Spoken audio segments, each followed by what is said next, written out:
eu pintei um quadro com a figura de São Tomás de Villanova, inspirado na obra do pintor barroco Luca di Giordano.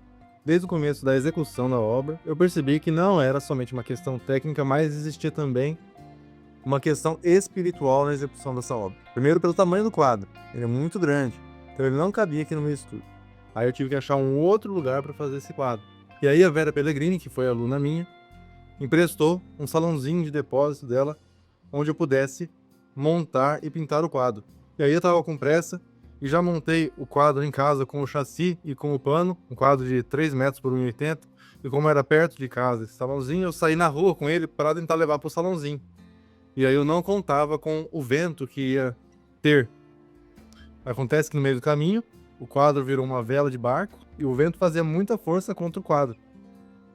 E aí, esse quadro quebrou no meio e rasgou o pano. Esse foi o primeiro desafio que eu tive com esse quadro. Aí eu tive que comprar um chassi novo, um pano novo, montar o quadro tudo de novo.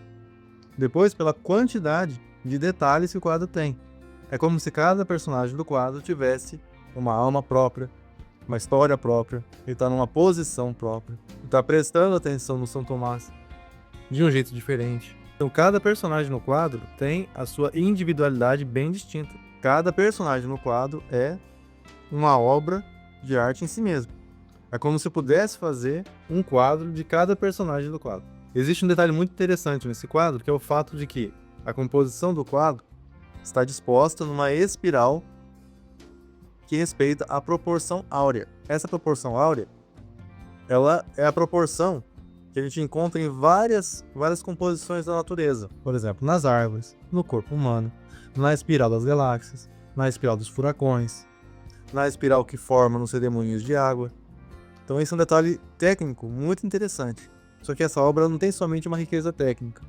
Ela é uma cena de santidade e caridade. Então, o quadro ele está retratando, na verdade, a manifestação do Evangelho, do Cristo, da Boa Nova, no corpo daquele homem, no corpo de São Tomás de Villanova.